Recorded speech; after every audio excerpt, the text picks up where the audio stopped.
Good morning friends.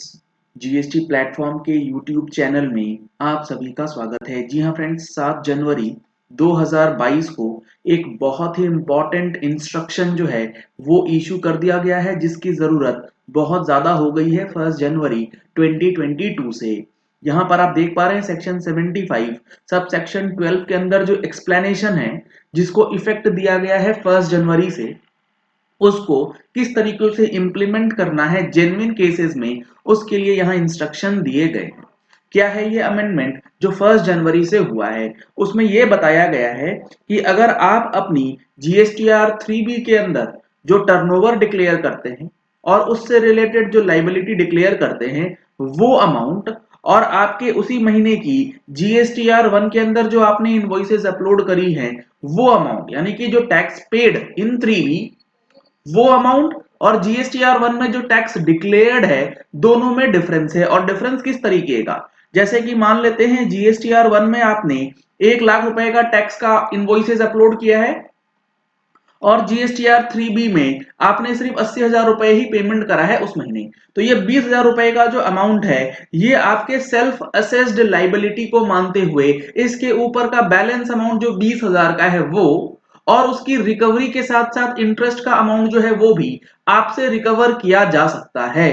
तो इस draconian provisions के लागू होने के बाद ये इंस्ट्रक्शंस काफी ज्यादा जरूरी है, क्योंकि यहाँ पे काफी सारे ऐसे जेन्युइन केसेस हो सकते हैं जिसमें जीएसटीआर 3B और 1 में डिफरेंस आ जाता है। उन सारे जेन्युइन रीजंस को यहाँ पर हाईलाइट किया गया है जो आज के सेशन में हम लोग देखने वाले हैं। ये जितने भी चेंजेस किए गए हैं जीएसटी एक्ट में विथ इफेक्ट फ्रॉम 1 जनवरी 2022, वो हमारी जनवरी महीने की मैगजीन में आप लोगों को ऑलरेडी दे दिया गया है। अगर आप लोगों ने वो मैगजीन पढ़ ली है तो उसके अंदर सारी चीजें आपको बिल्कुल क्लियरली विद एग्जांपल समझाया गया है।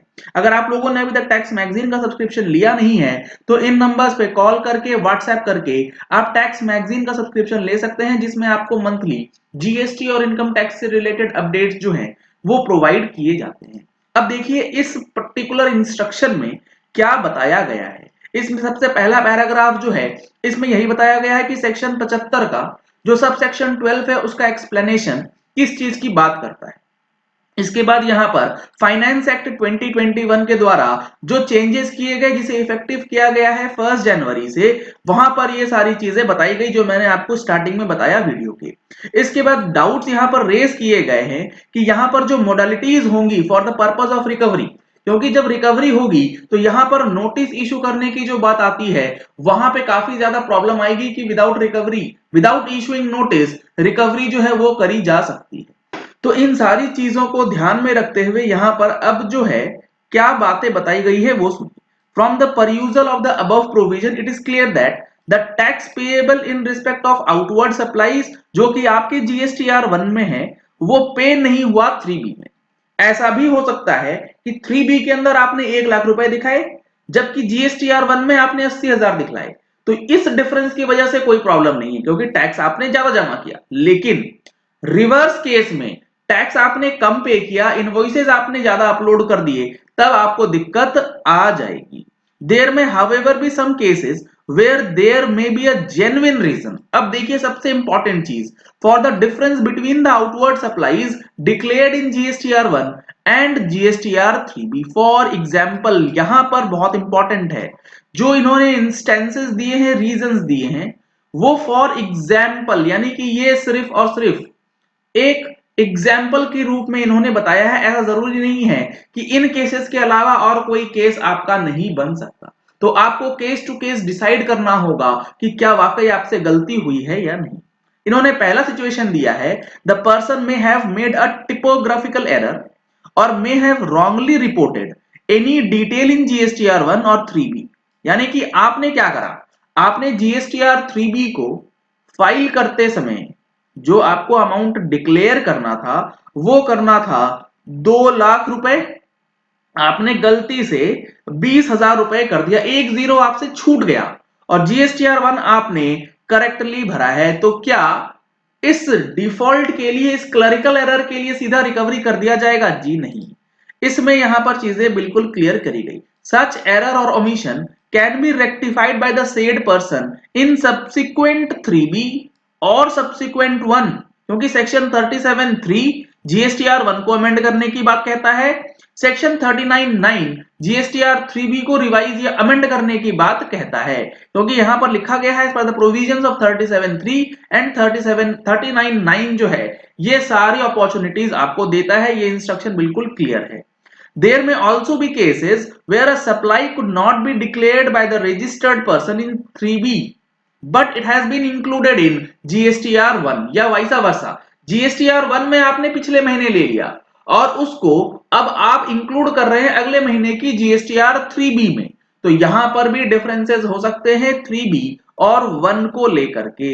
तो in all such cases an opportunity needs to be provided to the concerned registered person to explain the difference between 1 and 3B if any, and for short payment or non-payment of the amount of self-assessed liability।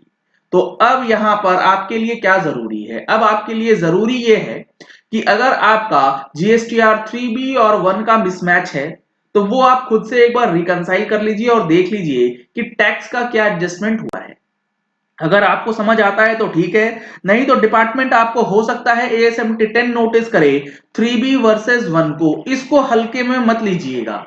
इस ASMT 10 के receive होते ही या तो आप balance amount जो actual बनता है वो पे कर दीजिए, और पे करने का जो प्रोसेस है वो DRC 03 में ऑलरेडी दिया गया है, जिसको भी हमने मैगजीन में इंक्लूड किया है, क्योंकि 3B के साथ साथ DRC 03 में भी अब स्क्रूटिनी का पेमेंट करने का ऑप्शन जो है वो अवेलेबल करवा दिया गया है।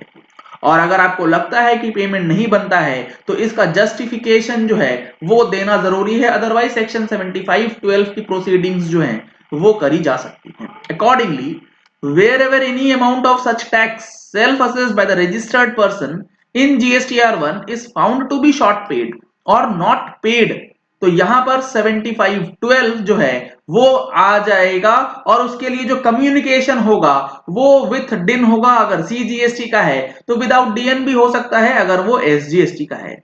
If the concern person is able to justify, आपको जस्टिफाई करना होगा कि GSTR 1 और 3B के अंदर जो डिफरेंसेस हैं वो जेन्युइन है, तब तो आपकी कोई दिक्कत नहीं है। अदरवाइज अगर आप जस्टिफिकेशन नहीं दे पाते हैं या फिर आप उस कम्युनिकेशन का कोई रिप्लाई नहीं देते हैं, तब आपके ऊपर जिम्मेवारी जो है वो बढ़ जाएगी, क्योंकि यहां पर लिखा गया है said registered person if either fails to reply और fails to make the payment of such amount, या तो रिप्लाई कर दीजिए या जो अमाउंट बोला गया है वो पे कर दीजिए, तब क्या होगा, then the proceedings for recovery of the said amount as per the provisions of section 79 may be initiated. ये काफी इंपॉर्टेंट इंस्ट्रक्शन जो है वो इशू किया गया है, जिसकी बहुत ज्यादा जरूरत थी। अदरवाइज क्या होता, क्लरिकल एरर्स की वजह से भी आपकी परेशानी जो है वो बढ़ सकती थी।